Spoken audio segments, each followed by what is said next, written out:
Bonjour et bienvenue pour un nouvel épisode du podcast Art Eco. Aujourd'hui, nous avons le plaisir d'accueillir Monsieur Bonfait, enseignant-chercheur en histoire de l'art moderne à l'Université de Bourgogne. Je voulais tout d'abord vous remercier d'avoir accepté notre invitation pour ce podcast et de nous retrouver à la B2UFR.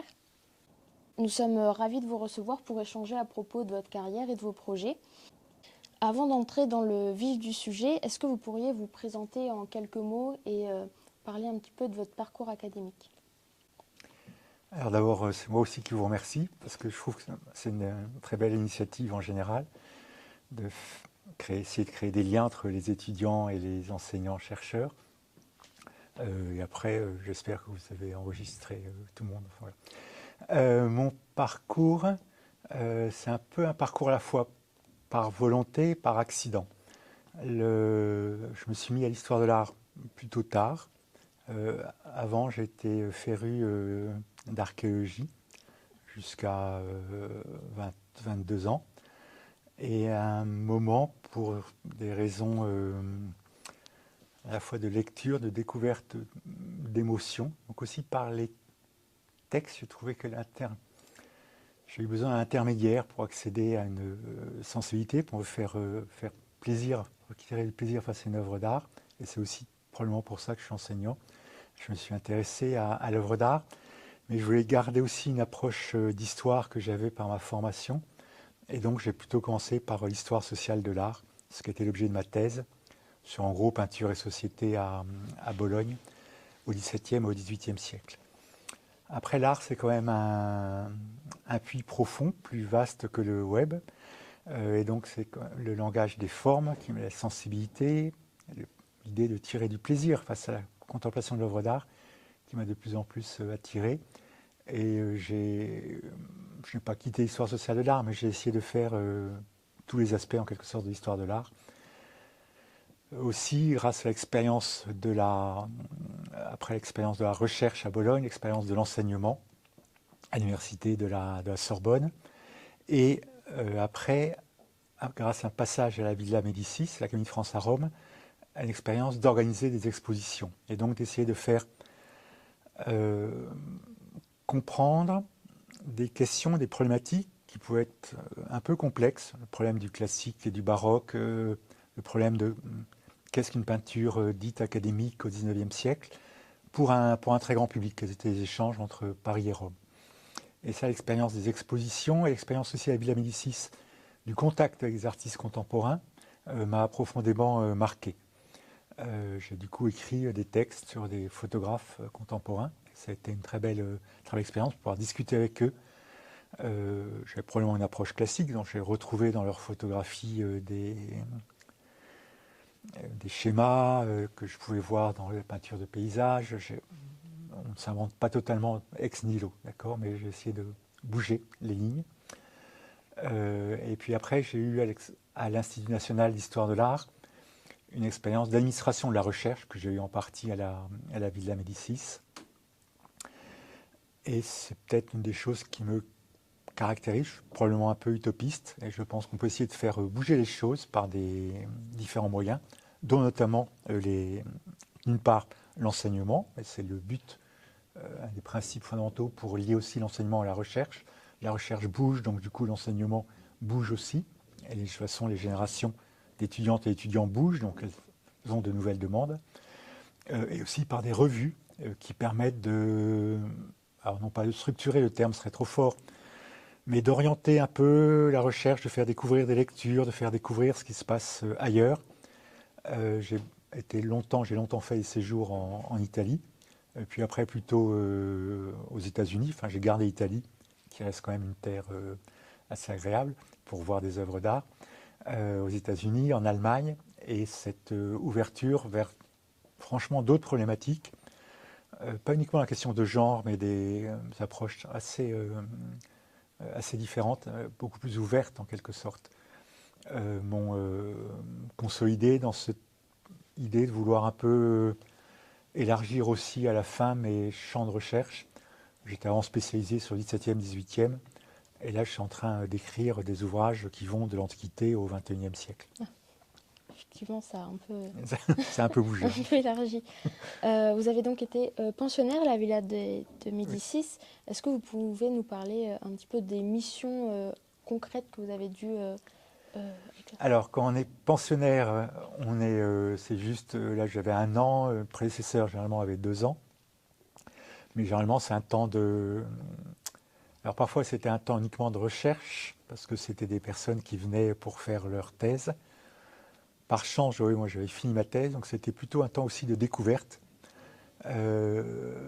D'abord, faire ma thèse à Bologne m'avait ouvert à l'historiographie italienne, qui était à la fois un peu classique par certains côtés, mais très beaucoup moins ordonné, j'allais dire, qu'en France, et beaucoup moins sérieux qu'en France. Et aussi, justement, cette année de pensionnaire à la Villa m'a ouvert à l'art contemporain, et j'ai tout de suite proposé de monter une exposition. Donc j'ai été confronté à des problèmes matériels, de faire sortir une œuvre dans une pièce où la fenêtre est tout juste à la dimension du tableau, en quelque sorte. Bon, voilà. Et c'était aussi une exposition qui était un peu dans mon feeling, quelque part, qui était la reconstitution d'une exposition qui avait lieu à Rome en 1630. Donc ce n'est pas une exposition monographique, mais essayer de comprendre quelle pouvait être la perception à Rome, au milieu du pontificat Barberini, donc en plein milieu de l'ère baroque, de montrer comment il y avait 12 tableaux qui montraient un peu 12 moyens, façons de peindre différemment dans la Rome avec des artistes de différentes nationalités. Encore il y a Caravage, mais aussi Poussin, Pierre de Cortone, donc différentes orientations artistiques. Et après, j'ai eu la chance de retourner à la Villa Médicis comme chargé de mission pour l'histoire de l'art, le poste actuel de directeur du département d'histoire de l'art. Et là, en effet, j'avais comme mission, alors continuant en partie une vocation d'enseignement ou d'aide à la jeune recherche, puisque je n'encadrais pas, mais je tutorais, j'aidais un peu les pensionnaires, comme moi il y a 6 ans avant. Après, j'ai monté des programmes de recherche sur les collections de l'Académie. J'ai réussi à créer une revue qui existe encore. Et j'ai aussi monté des expositions qui sont devenues aussi, pour lesquelles à la Villa, il y avait quand même des moyens, on va dire, à la fois des moyens humains, des moyens financiers, un peu à la différence d'université. Et par exemple, pour l'exposition Maestà di Roma, qui est une exposition qui voulait enquêter tout ce qui avait été le séjour, la production et la création des artistes français à Rome au XIXe siècle, en lien avec ce que faisaient les artistes italiens et les artistes étrangers qui séjournaient à Rome. J'avais monté le projet d'une base de données, c'était le grand temps des bases de données, sur les envois de Rome, projet qui a été repris par l'Institut national d'histoire de l'art et qui est maintenant en ligne, qui permettait de voir ce que faisaient les pensionnaires, peintres et sculpteurs, lorsqu'ils étaient à Rome, 5 ans à Rome, entre 1803 à peu près et 1914, la base, jusqu'en 1914. Lors des expositions, vous avez affaire à différents acteurs. Comment vous organisez la répartition du travail? Alors, moi, je crois aux équipes petites mais dynamiques. Donc, j'avais l'exposition Maestà di Roma, c'était une exposition à plus d'1 million d'euros, je crois. Une exposition avec, bon, je ne vais pas vérifier, mais 250 œuvres. Donc, c'est une exposition type exposition actuelle, le Grand Palais. Et on était une équipe de 4 ou 5 à travailler ensemble uniquement, mais très, très concentrée avec une belle dynamique. Mais c'était pendant un mois, je me levais à 9h, je me couchais à 5h du matin, en quelque sorte. Voilà. Donc, à 4h ou 5h du matin. Voilà. Il y avait aussi une autre personne, Alice Dema, qui m'aidait beaucoup pour les textes. Mais c'est aussi un esprit d'entraide, donc plutôt que de répartir ça sur trop de personnes qui font différentes choses à côté, c'était une petite équipe très soudée, on travaillait dans 2 pièces. Je crois que tout le monde s'est amusé comme des fous, j'allais dire, on s'est tous amusés comme des fous. On a beaucoup travaillé, mais on s'est amusé comme des fous. Et la réalisation était jugée, assez magnifique, à la fois comme exposition et comme le catalogue. C'était une réalisation collective. On a eu aussi la chance parce c'était une exposition qui cherchait à montrer des œuvres qui finalement, en 2003, n'étaient pas encore tellement montrées, une peinture dite plus ou moins académique, d'avoir à peu près tous les prêts, une grande partie des prêts qu'on avait demandés, donc il a fallu à la fin se restreindre un peu, et d'avoir des espaces dans la Villa Médicis qui étaient assez magnifiques, comme le Grand Salon, et qui a permis d'exposer un ensemble de grands formats qui m'ont fait découvrir une question justement sur laquelle j'enquête, j'écris actuellement. Ok. Vous avez parlé de plusieurs revues que vous avez fondées, créées, comme Studiolo, je Oui. crois, ou Perspective. Quelles étaient vos motivations derrière ces projets? Les deux motivations étaient deux revues de motivations très différentes. Studiolo était une revue liée institutionnellement à l'Académie de France à Rome, qui accueille des jeunes chercheurs en histoire de l'art. Et le but était de offrir un lieu pour la publication d'articles longs, de recherches longues, en lien entre la France et l'Italie, c'est-à-dire développer un champ de recherche qui était en train de diminuer un tout petit peu, qui a encore plus diminué depuis qu'on ne peut plus être doctorant et pensionnaire à la Villa Médicis, malheureusement.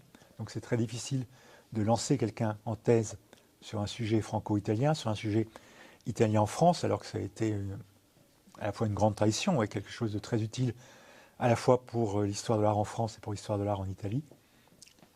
Et donc là, c'était un moyen de publier la recherche et de créer aussi une revue qui était ouverte à la fois à des chercheurs italiens, des chercheurs français, des chercheurs étrangers, sur le thème des liens entre l'Italie et à travers la France, aussi à travers l'Europe et le monde du 15e au 21e siècle. Mais grâce à un comité de rédaction qui était très ouvert.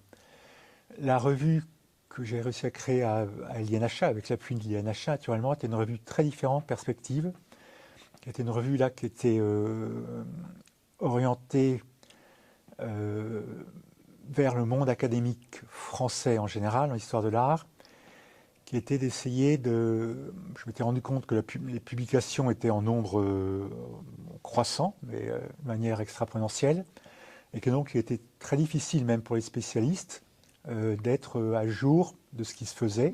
On était peut-être dans notre pays, plus ou moins, mais on n'était pas à jour de ce qui se produisait sur Poussin, sur la peinture en France au XVIIe siècle, aux États-Unis, ou en Australie, ou en Allemagne.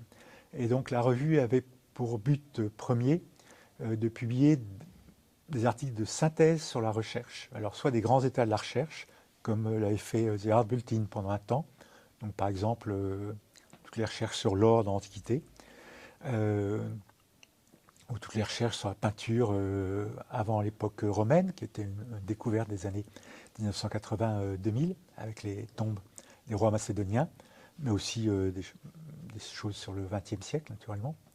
Et puis après, des comptes rendus d'ouvrages, un genre qu'on fait peu en France, mais qui, pour éviter tout ce qui peut être compte rendu trop particularisé, que publient des revues anglo-saxonnes, qui sont parfois plus compliqués à faire des comptes rendus groupés de 2 ou 3 ouvrages sur le même thème, avec des thèmes qui peuvent être un peu plus ouverts, non pas uniquement des ouvrages par exemple sur Bruegel, mais qui peut être un compte rendu de 3 ou 4 ouvrages sur le monstre allant du 15e au 21e siècle, des choses comme ça. Okay. Donc c'était une revue qui était aussi destinée à ouvrir l'intellect, les yeux, les questionnements pour la communauté d'histoire de l'art en France, et aussi montrer aux différents pays qu'en France on se bougeait un peu, contrairement à une tradition, on pouvait dire qu'on était parfois un peu encrouté. En France on est un peu encrouté, ça c'est vrai, mais on est surtout fossilisé dans des lieux différents qui n'échangent pas beaucoup entre eux. Et à la fin il y a quand même quelques contacts. Et c'est aussi ça que j'ai cherché à continuer après par le blog de l'APAO, l'association des professeurs d'histoire, d'archéologie et d'histoire de l'art des universités, où j'ai essayé de faire tenir au courant toute la communauté de tout ce qui se faisait plus ou moins en France, et des colloques, des appels à contribution pour les colloques à l'étranger qui pouvaient intéresser les chercheuses et chercheurs français. J'allais justement vous en, voilà, vous en parler. Parfait. J'allais vous demander, est-ce que vous pouvez présenter ce blog et ces missions que vous avez un petit peu abordées et à qui s'adresse-t-il? Est-ce que c'est plus pour les chercheurs ou un large public ou étudiants?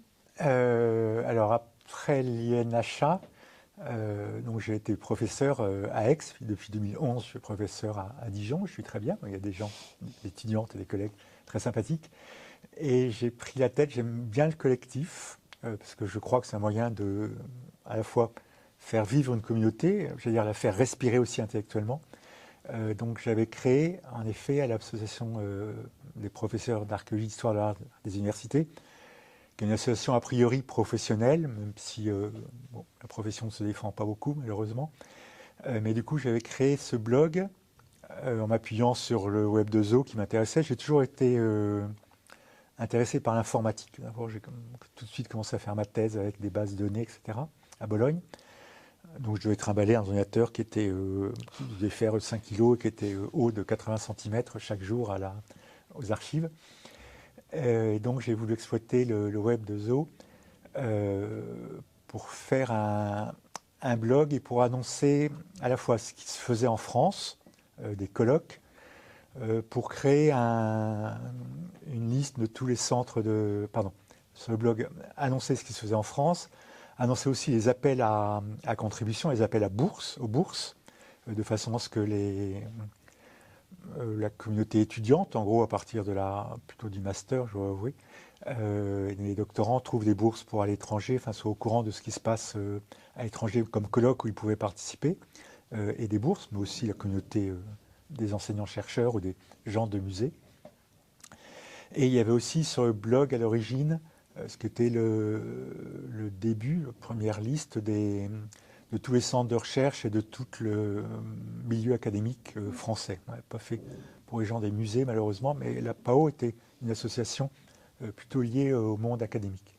Après justement, comme par exposition, alors pour être franc, quand j'ai quitté la Villa Médicis, je souhaitais intégrer les musées. Parce que je me suis rendu compte que pour faire bouger, d'abord parce qu'il y avait l'intérêt d'exposition à la Villa, c'était de toucher un grand public, et ça c'est quand même assez jouissif, je veux dire à la fois pour une question d'ego, il faut le reconnaître, d'accord, mais aussi parce que on peut faire bouger les frontières plus rapidement. Si on fait bouger les attentes du public, après la communauté doit s'adapter aux attentes du public.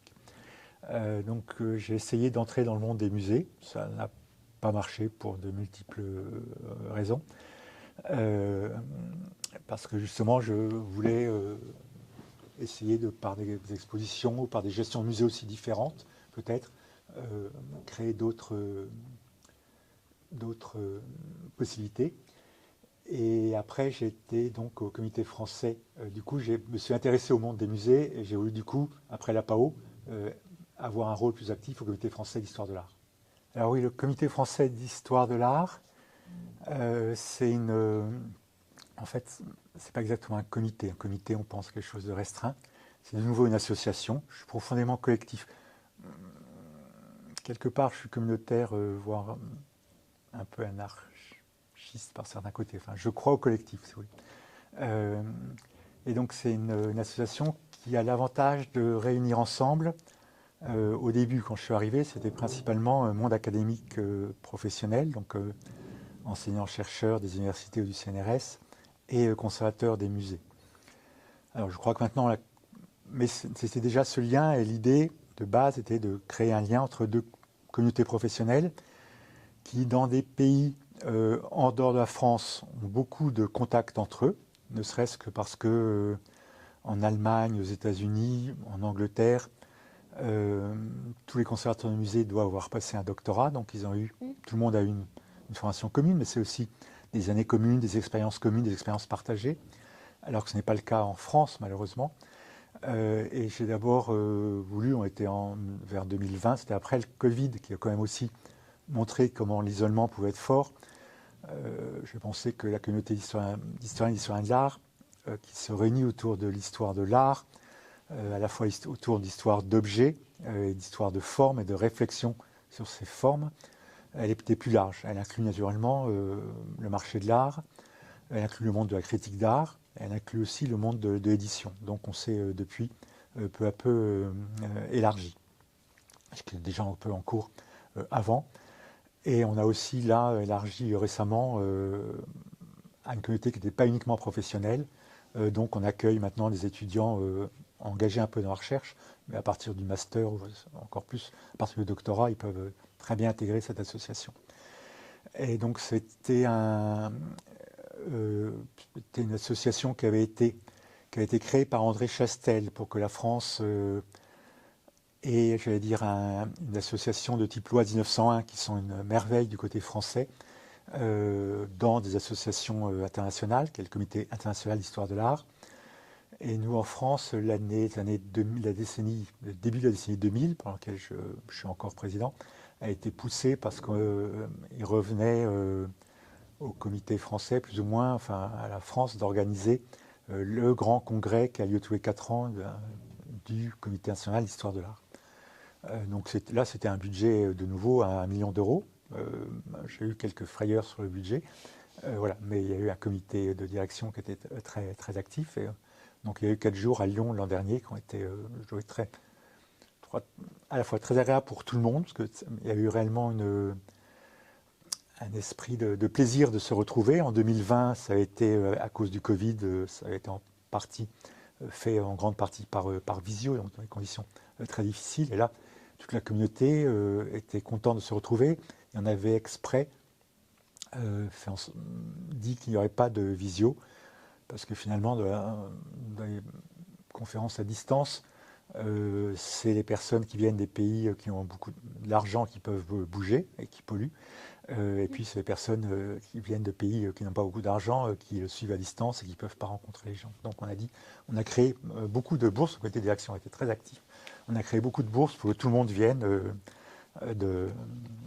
d'Australie, d'Inde, d'Amérique du Sud, de tous les pays. Et il y avait comme ça 1000 personnes qui se retrouvaient à Lyon. Et aussi intellectuellement, c'était des échanges. Et je pense que la question art et matérialité a bougé après ce congrès. Le but aussi du Comité français d'histoire de l'art, c'est de créer justement une communauté, des liens entre des communautés professionnelles ou des groupes d'activités qui parfois ne se croisent pas trop. Donc là, on a fait des journées justement une journée à Saulx qui a permis où j'avais 4 ateliers en même temps, avec à chaque fois des gens qui venaient des musées, restaurateurs ou conservateurs, et des gens qui venaient du monde académique, des jeunes chercheurs. Il y a aussi une table ronde sur qu'est-ce que faire après avoir un doctorat en histoire de l'art, c'est la table ronde qui était la plus suivie, je crois d'ailleurs. On avait réussi à mobiliser une communauté de futurs de la relève en histoire de l'art. On a refait ça de nouveau à la dernière assemblée générale de l'histoire de l'art. Et puis on essaye aussi de multiplier les aides et les incitations à la recherche par des prix et aussi par des bourses à l'étranger. Je crois qu'on est les jeunes personnes, aussi bien du côté des musées, ils ont un stage obligatoire, mais qui est juste 2 mois, ou du côté université, on ne bouge pas assez pour voir ce qui se passe à l'étranger. Ce n'est pas uniquement voir des approches intellectuelles différentes, mais aussi voir comment fonctionnent des communautés différentes. Pour ça, l'expérience humaine est fondamentale. Donc j'essaye de... Oui, c'est un peu dans le prolongement de la vie de l'âme. C'est pas mon côté recherche, c'est mon côté qui aime bien faire bouger les choses, je vois, oui. Ce qui m'a valu aussi peut-être, pas forcément quelques ennuis, si peut-être quelques ennuis dans ma carrière, où les gens n'aiment pas forcément toujours être bougés. Mais voilà. Mais de la Villa Médicis, ou même à aller à Bologne, je me rappelle que mes collègues à Paris 4 m'ont dit, mais tu vas faire ta thèse 4 ans à Bologne et tout. Enfin voilà, ils m'ont dit, oups, bien, tu vas jamais revenir d'Italie. Si, j'aime bien bouger. Et voilà. Donc c'est toujours ce côté un peu vouloir dynamiser les choses et les faire évoluer. Peut-être parfois un peu trop rapidement, mais c'est comme ça. L'histoire, ça marche parfois. On le voit malheureusement ces jours-ci. Parfois à trop grands pas. J'espère ne pas avoir fait de trop grands pas. Et voilà, donc ça c'est les côtés mobilité dynamique et mobilité de la recherche. À côté de ça, il y a le côté enseignement qui me plaît beaucoup. C'est vraiment une volonté de de partage. Et je vous l'ai dit aussi que c'était lié au début, alors que je venais d'une famille où j'avais été avec ma mère voir des musées, avec un groupe quand j'avais 12 ans, voir aussi des sites historiques, ou du premier trimestre, à l'époque c'était en trimestre.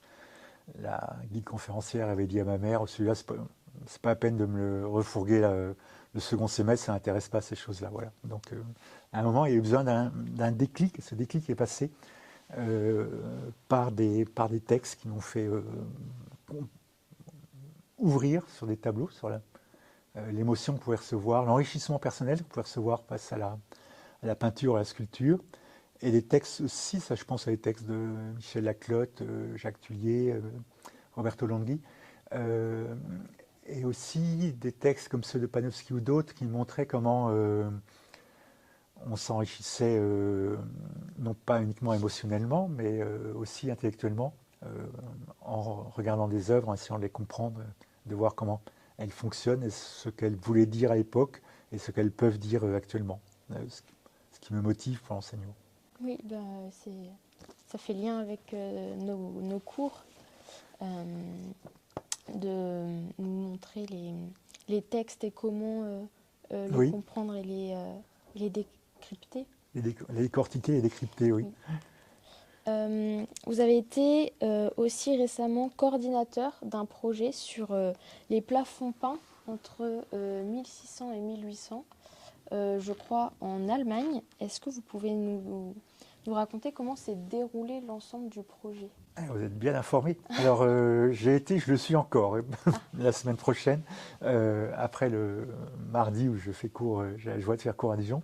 On passe 3 jours à Munich. C'est donc un projet franco-allemand qui est permis par les moyens nouveaux de la recherche, l'ANR, qui n'est pas forcément le meilleur système, enfin bon, il existe, il faut essayer d'en profiter.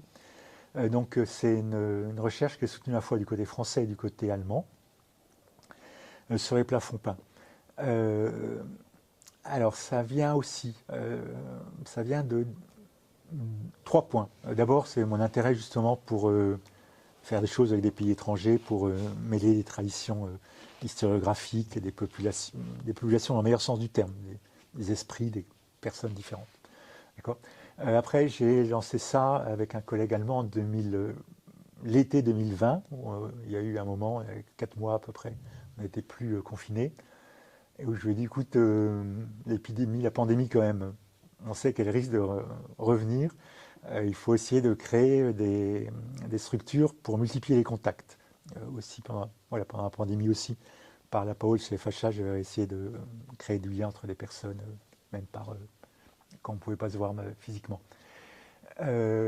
Et après, j'avais moi-même fait un projet de recherche personnel sur l'histoire de l'objet tableau. Et assez intelligemment, là, le questionnaire demandait qu'est-ce que vous pourriez déposer comme autre projet après, ou voilà, dans un autre cadre. Et je me suis dit, finalement, l'autre projet qui me serait le plus utile, c'est de faire une recherche sur un contre-modèle du tableau, pour comprendre l'objet tableau. Donc je me suis dit, un contre-modèle du tableau. Le tableau est un objet mobile, encadré, qui garde sa valeur à la fois dans sa position première, par exemple dans une collection, puis dans un lieu tout à fait différent, lorsque la collection privée est passée dans un musée ou dans une exposition. Je me suis dit, le contre-modèle parfait, c'est le plafond, d'accord, qui lui est fixe et fait uniquement pour être regardé d'un seul point de vue pour un commanditaire, généralement qui a des idées très précises, particulières, et non pas pour un public large, comme on sait que va être le public du tableau dans les années 15 ans ou 20 ans après sa création. Donc j'avais proposé de faire une contre-enquête sur le tableau. Et donc l'été 2020, en Allemagne, j'ai dit, tiens, pourquoi on ne fait pas quelque chose sur les plafonds? On ne ferait pas un projet de recherche sur les plafonds? On parle toujours, il existait déjà un projet de recherche assez fort sur les plafonds en Allemagne, le Corpus des Kannmalerei. Il n'existait rien en France, mais on avait différentes bases de données, mais qui étaient à l'époque encore très séparées. Il y avait un petit peu de documentation. Et surtout, à la fois en France et en Italie, on liait toujours cette histoire, à la fois en France et en Allemagne, désolé, on liait toujours cette histoire à l'Italie. D'accord. Donc on sait toujours une histoire italo-allemande des plafonds ou franco-italienne des plafonds. J'ai dit, il y a quand même au XVIIIe siècle, il y a beaucoup d'échanges entre la France et l'Allemagne. On a d'autre part des territoires qu'on se dispute un tout petit peu, que ce soit la Lorraine ou d'autres, ou l'Alsace. Donc est-ce que ce ne serait pas intéressant aussi pour faire bouger l'approche, ne pas avoir cette optique comme ça toujours italienne, mais de changer un peu la géographie.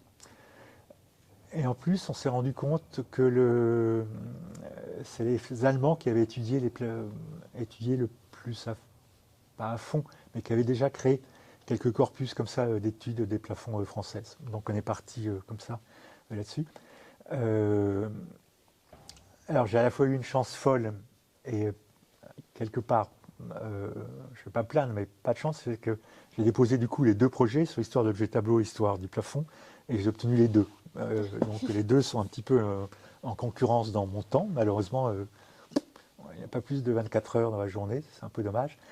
Et voilà. Mais le projet plafond est un projet sur 3 ans, il devrait se terminer bientôt, on a obtenu une prolongation. Et le projet sur l'objet tableau est un projet qui court un peu à plus long terme, mais qui normalement aussi est limité à 5 ans. Voilà. Et donc le projet plafond, c'était un projet avec de l'argent. On avait demandé 350 000 euros, qui a donc permis à la fois, un début de ces projets de recherche, j'avais déjà expérimenté la villa, c'est de donner à des personnes qui ont eu une thèse et qui ne trouvent pas tout de suite un poste à l'université ou ailleurs, de réussir à ce qu'elles restent dans le milieu professionnel et qu'elles soient rémunérées, qu'elles puissent vivre en lien avec l'histoire de l'art. Donc on a comme ça pu embaucher 2 jeunes post-docs, dont l'un enseigne d'ailleurs à Dijon pendant 3 ans. Et après on a fait toute une série d'ateliers. Alors d'abord on les a fait en réel, aussi pour que le groupe des 2 côtés, à la fois du côté français et allemand, fasse corps quelque part, apprennent à se connaître, échangent, multiplient. Et après, on a fait ce qui a été assez réel, on a très vite tourné principalement des visites sur site, à la fois en France et en Allemagne, ou en Allemagne et en France, devrais-je dire. Aussi parce que les plafonds, justement, si vous voyez une photographie de plafond, vous ne comprenez pas très bien comment ça marche, vous ne savez pas par où rentre le spectateur, quel est le point de vue principal, etc. etc. C'est un des cours qui vous attend. Donc il faut voir les plafonds en vrai. D'où l'idée aussi, tout de suite, on avait un aspect qui était plafond 3D. C'était la 3e dimension pour essayer de créer des restitutions et des visualisations en 3e dimension. Il y avait aussi, assez rapidement, on a créé des petits ateliers tous les 15 jours, qui là se faisaient uniquement par visio, entre français et allemand, et qui ont très bien marché. Et le groupe, qui était au début de 10, s'est peu à peu élargi à une quinzaine de personnes. J'avais proposé à des collègues dans différentes universités de lancer des mémoires de master sur des plafonds, ce qui a été le cas, mais qui se sont venus agréger au groupe. Moi-même, j'enseigne également à l'école du Louvre. Pendant 2 ans, j'ai lancé des sujets sur les plafonds. Et du coup, à la fin, il y aura une quarantaine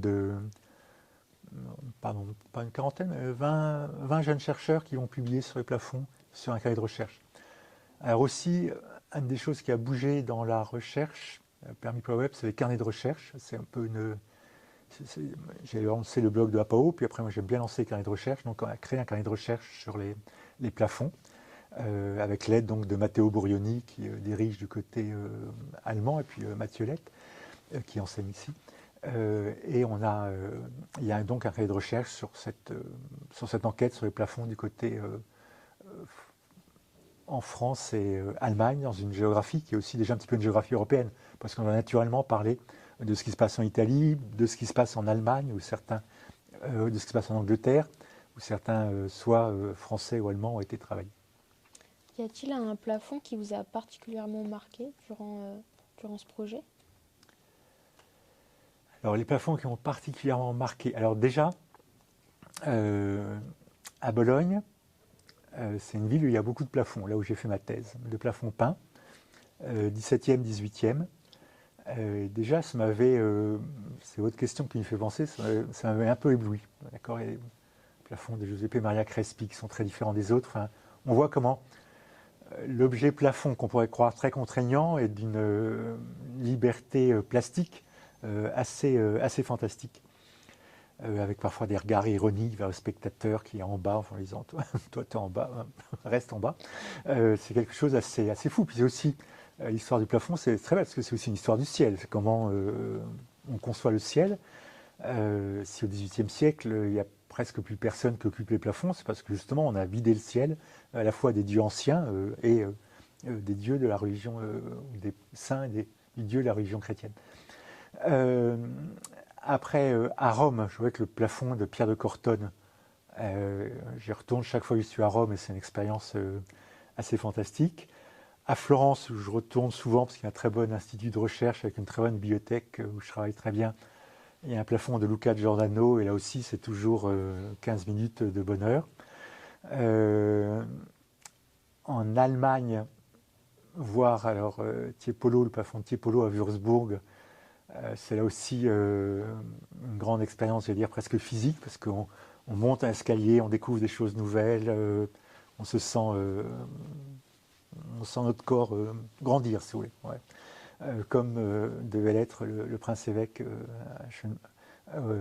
en 1754.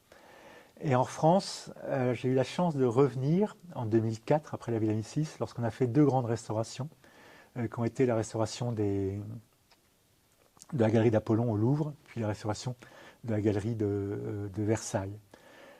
J'ai malheureusement pas pu monter sur si je montais sur l'échafaudage à Versailles, dans plusieurs cas, aussi pour d'autres restaurations. À Rome, une fois, j'étais monté sur l'échafaudage de plafond de Lanfranco. Saint-André de la Vallée, on a l'impression de pénétrer s'il y a un paradis, c'est pas tellement différent de ce que j'ai vu. Et cette enquête aussi de près est très intéressante. Et le plafond, la galerie d'Apollon, la galerie des Glaces, c'est Lebrun, et Lebrun m'intéressait beaucoup par l'histoire d'objets tableaux, et c'était très intéressant de voir comment, justement à un moment, l'histoire de l'objet galerie de peintre, plafond et l'histoire d'objets tableaux se croisent, se décroisent, se recroisent, se tissent ensemble. Un nœud très, très intéressant.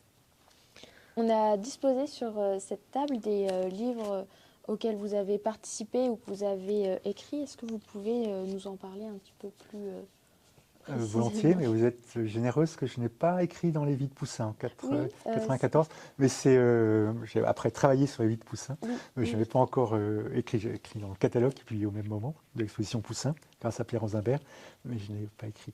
Alors le livre qui est au centre, Peupler les cieux, c'est justement c'est aussi ça qui m'avait intéressé à travailler sur les plafonds. C'est que j'avais participé à cette très belle entreprise de Bénédicte Gady, qui était alors travaillait au cabinet des arts graphiques du musée du Louvre et qui avait travaillé sur Pierre de Cortone, justement, le plafond, aussi la réception de Pierre de Cortone en France, que j'avais connue comme lorsqu'elle était étudiante à Paris-Sorbonne, à Paris 4. Et ça a été une expérience très riche parce que Bénédicte, comme elle sait faire, a aussi créé un travail collectif, donc on a beaucoup échangé. Et j'avais fait un essai sur le plafond où je m'étais intéressé à la fois aux termes, parce que je crois que les termes, ça aussi, c'est mon côté universitaire, quelque part, d'accord. Les mots signifient quelque chose, on doit les utiliser, on doit s'adapter à eux, c'est eux qui nous façonnent. Et d'autre part, la seconde partie de l'essai portait sur un petit peu la modélisation des plafonds et comment on passe justement des plafonds, on peut encore voir la terre, un plafond qui a une structure visuelle logique, c'est-à-dire on ne voit que le ciel.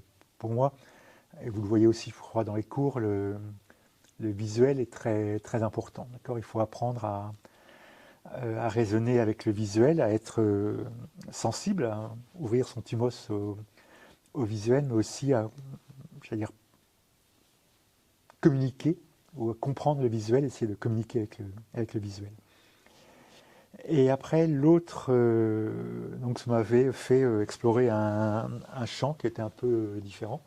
Et c'est aussi pour ça justement que je m'étais intéressé au plafond pour lancer le programme plafond. J'aurais dû le citer tout à l'heure.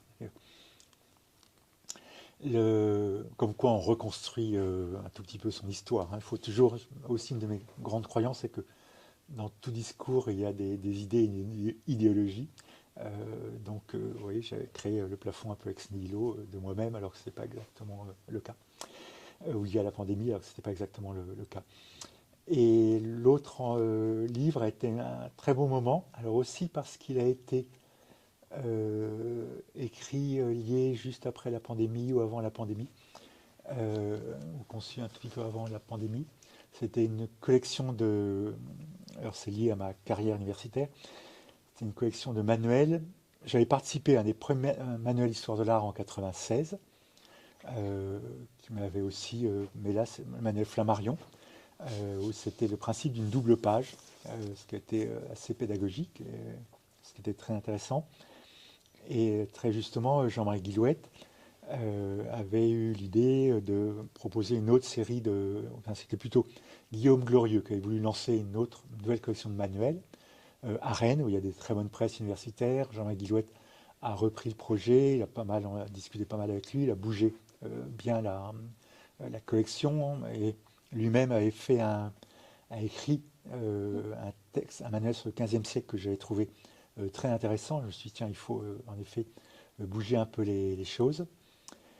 Et j'ai donc, il m'avait très gentiment, Guillaume Glorieux, puis après Jean-Marc Guillouette m'avait très gentiment confié le manuel sur le XVIIe. C'était une très belle expérience d'écriture euh, qui a été d'abord aussi partagée, puisque j'ai tout de suite,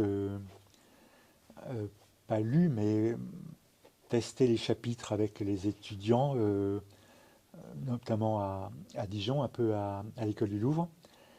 Et puis, c'est un de mes défauts, une chance parfois, c'est que j'aime bien alors je ne vais pas dire que j'aime bien aller vite, mais j'aime bien faire les choses, me concentrer sur une chose et aller assez rapidement. Donc, j'ai écrit le manuel, j'en ai parlé pas mal, je me suis discuté du plan, discute presque avec moi-même, j'allais dire. Après, j'avais soumis le plan à différentes personnes, aussi à un petit groupe de doctorants, on s'était réunis comme ça. Là, on devait être par visio, donc c'était uniquement, je pense, encore pendant plus ou moins des renouveaux de la pandémie. Et puis après, je l'ai écrit en 4 mois ou en 5 mois. Enfin voilà, je me suis dit, hop, j'avais un créneau avec un peu de liberté. Je me suis dit, voilà, on fait ça en 5 mois. Et je me suis mis une date butoir d'aller visiter un nouveau pays pour me dire comme ça sera écrit avant telle date. Voilà, c'est à peu près tenu. Après, bon, il y a un lourd travail de relecture dans lequel m'ont bien aidé différentes personnes. Mais voilà, et ça m'a forcé. Alors, je m'étais quand même principalement dans mon enseignement avant. L'enseignement, on essaie que ce soit le moins routinier possible, mais c'est quand même un petit peu routinier. Donc pour ça, le départ à la Villa Médicis, le lien avec l'Allemagne pour les plafonds, les séjours aux États-Unis grâce à des bourses, force, on dit tiens, il faut que je fasse le même cours, mais totalement différemment. Et totalement différemment, c'est-à-dire quelque part dans sa tête, de déchirer, d'accord, ce qu'on a écrit. C'est pas évident, croyez-moi. Voilà. Et là, ce qui était intéressant, j'ai surtout travaillé sur la France, l'Italie, un peu sur l'Espagne, un peu sur l'Allemagne, c'était au tout début du projet Plafond. Et là, ce qui m'intéressait, c'est qu'il fallait tout couvrir, des domaines sur lesquels je connaissais peu, les arts décoratifs, je connaissais moins, l'architecture, pareil de l'Angleterre, etc. Et le but aussi du manuel, on a discuté avec Jean-Marie, c'est de se dire, à la rigueur, comment on peut l'enseigner maintenant et comment ça pourrait encore intéresser dans 5 ans. Parce que, en effet, je l'ai écrit en 2021, il est sorti, ou en 2022, il est sorti en 2024, je crois, ou quelque chose comme ça. Voilà, donc déjà, il y a un temps pour la publication, et après se dire, il faut qu'il dure un tout petit peu. Donc ça m'a forcé à bouger les choses. Je reconnais que j'avais fait un premier plan lorsqu'on m'avait demandé, comme ça, juste dans la foulée, l'après-midi même, ça je me rappelle très bien, dans mon petit bureau à l'ENHA, où l'exercice de la monographie, le lien avec des grands artistes, occupait encore la moitié du contenu. Et à la fin, je l'ai réduit à juste un chapitre sur 11 ou 12. Et je l'ai traité uniquement différemment par le biais du super artiste qui m'a intéressé, Et après, on ne parle plus d'artistes, on parle uniquement de thèmes, d'objets nouveaux, de liens entre l'antique et le moderne, etc. Voilà. Donc ça m'a forcé à sortir de mes usages, de mes coutumes, sortir de mes lectures. Ça a nécessité beaucoup de lectures. Mais lectures qu'il faut faire, c'est aussi ce que j'aime dans l'enseignement, c'est qu'il faut essayer en faire rapidement une synthèse et la ressortir différemment pour un public moins scientifique que le public de l'ouvrage scientifique que l'on a lu, enfin plus général, avec un intérêt plus généraux, et aussi de faire des connexions beaucoup plus larges entre un public, un ouvrage scientifique s'adresse à un public très spécialisé, et là au contraire un public plus large, un public qui soit à la fois des étudiants de licence 3, de master, des enseignants d'histoire de l'art dans les collèges, dans les lycées, un public cultivé un peu large. Enfin, voilà. Donc c'était, je vois que c'est une très belle expérience. Et là, je suis embarqué dans d'autres projets d'histoire d'objets tableaux, mais après, j'aimerais bien faire un manuel sur le 18e, voire pourquoi pas sur le 16e siècle. Ça force à vous bouger la tête, à vous secouer, c'est très, très intéressant. Et dernière petite question, vous avez visité quel pays du coup? Quel nouveau pays? Pour le manuel, oui. Alors je l'ai visité, c'était un peu des temps de confinement, donc je les ai visités par parfois une absentia en quelque sorte. Maintenant, on a quand même beaucoup de moyens. Manuel qui est écrit en 2022-2023. Pour les photos pour ce manuel, le budget était un peu resserré, très gentiment, très généreusement, et aussi intellectuellement, c'était un grand plus, c'est très généreux. L'éditeur finalement a dit qu'on aurait des images couleurs. Et les images couleurs, on pouvait presque les trouver, je crois, à la moitié, les trouver en ligne, en accès libre, sans devoir payer des droits. Donc, c'est-à-dire que maintenant, on peut quand même, surtout pour tout ce qui est peinture, déjà un peu moins sculpture, un peu moins dessin, pour tout ce qui est aussi gravure principalement, parce que là, se concentrer dans des fonds. Et aussi dans l'architecture, on trouve quand même beaucoup de photos. Puis l'architecture, maintenant, on trouve des petits films faits par des gens qui sont baladés dans tel site. Mais par exemple, j'ai été repassé 2 jours à Amsterdam pour voir le nouveau Rijksmuseum et voir, je savais qu'il avait, c'était plus justement une approche monographique, mais une approche thématique. Donc je vais voir un peu comment ça a été construit en regardant plus l'architecture. Et 3 jours à Londres, dont un séjour à Greenwich pour voir justement l'architecture anglaise. J'avais des grands faibles sur tout ce qui était Angleterre et je voulais un tout petit peu boucher cette lacune. Et le premier voyage que j'ai fait après le manuel, ça a été de voir des châteaux anglais 17e, 18e siècle. Voilà, donc pour ça, c'est aussi...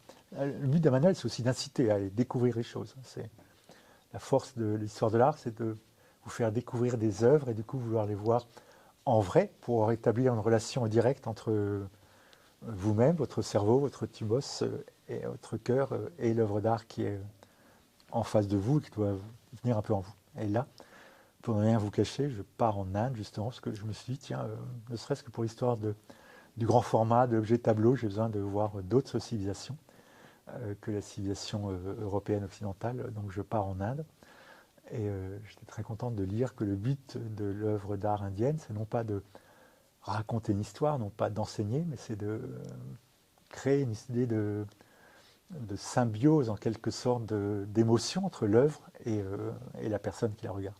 Qui n'est même plus un spectateur du coup, qui participe à l'œuvre.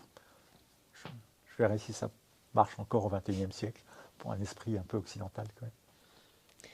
On va désormais passer aux questions signatures, donc des questions qui reviennent à chaque podcast, et le but est de répondre en 1 ou 2 phrases maximum. Quelle est l'œuvre ou l'artiste qui vous a le plus marqué et donné cette passion? L'œuvre qui m'a le plus marqué, l'artiste qui m'a le plus marqué, c'est Poussin. Ça c'est indéniable, on tombe dedans, on essaie parfois d'en sortir, c'est pas évident. Je me rappelle ou des moments parfois de doute en moi-même, de revenir voir des poussins au Louvre, et Cézanne a dit quand on voit un poussin, je sais mieux qui je suis, de se grandir en quelque sorte en face d'un poussin. Et pour ça, l'œuvre qui est souvent une des plus fortes de Poussin serait l'Orphée ou l'Eurydice ou l'été dans la série des 4 saisons. Ou l'Apollon amoureux de Daphné, une très belle œuvre, une dernière œuvre inachevée qui est très enrichissante à tout point de vue.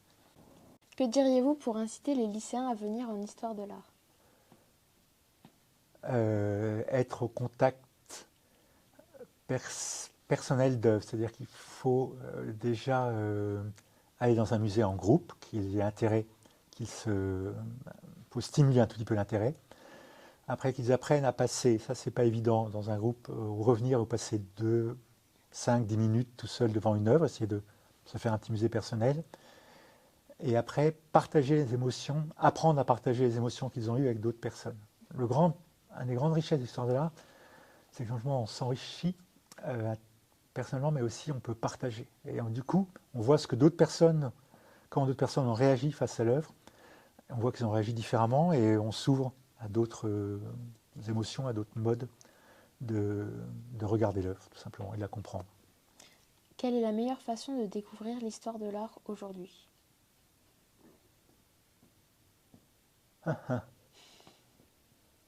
Alors, je ne sais pas s'il y a une meilleure façon. Chaque personne a sa propre façon.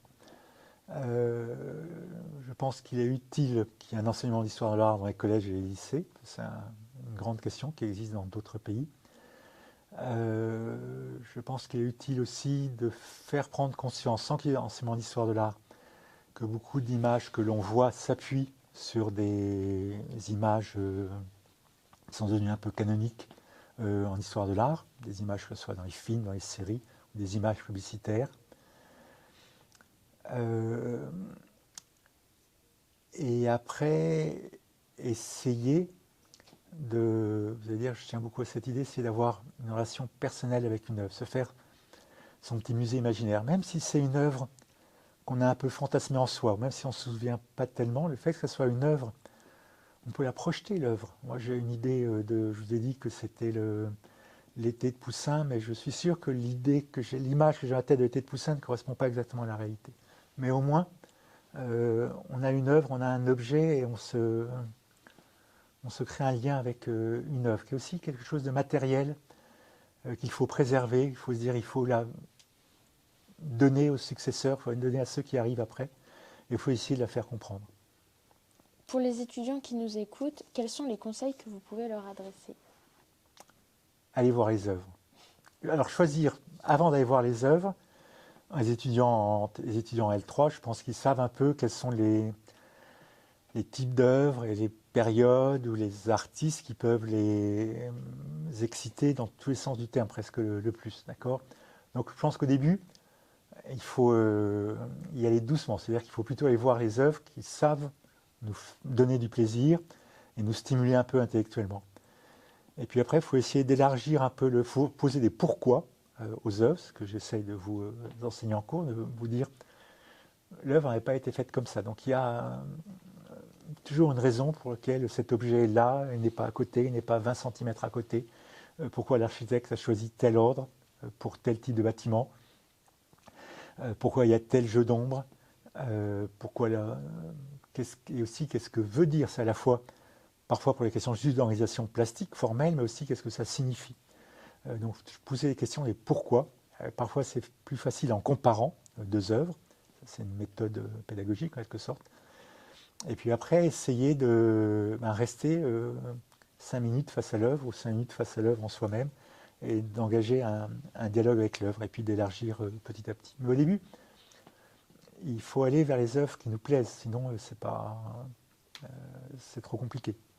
Et dernière petite question, un livre qui vous a marqué? Michel Laclotte, La peinture en Provence au XVe siècle. C'était en cours de licence. Je fais ça aussi pour vous. J'avais un cours de licence sur la peinture en France au XVe siècle et c'est un livre qui m'a fait découvrir comment on pouvait parler de la peinture. Et à la même époque, j'ai lu Erwin Panofsky, Iconologie, qui m'a fait ouvrir justement comment on pouvait comprendre, analyser, critiquer les œuvres. Après, je dirais Daniel Arras, L'Annonciation italienne, qui est un livre qui crée tout, à la fois le plaisir de l'œuvre, comprendre l'œuvre, et essayer à la fois intellectuellement et plastiquement, émotionnellement et intellectuellement, émotionnellement et puis la partager. On va désormais finir par un petit jeu. Philibien ou Vasari? Philibien, Rembrandt ou Rubens? les deux. Baroque ou classique? Baroque, École française ou centre artistique italien? centre artistique italien, Peinture d'histoire ou scène de genre?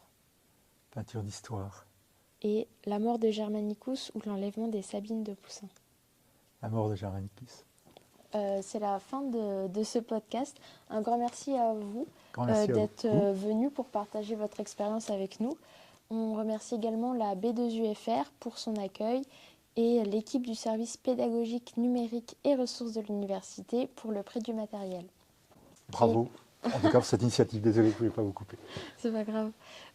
Merci beaucoup. Merci aussi aux auditeurs qui nous ont écoutés et on se retrouve très bientôt pour un nouvel épisode.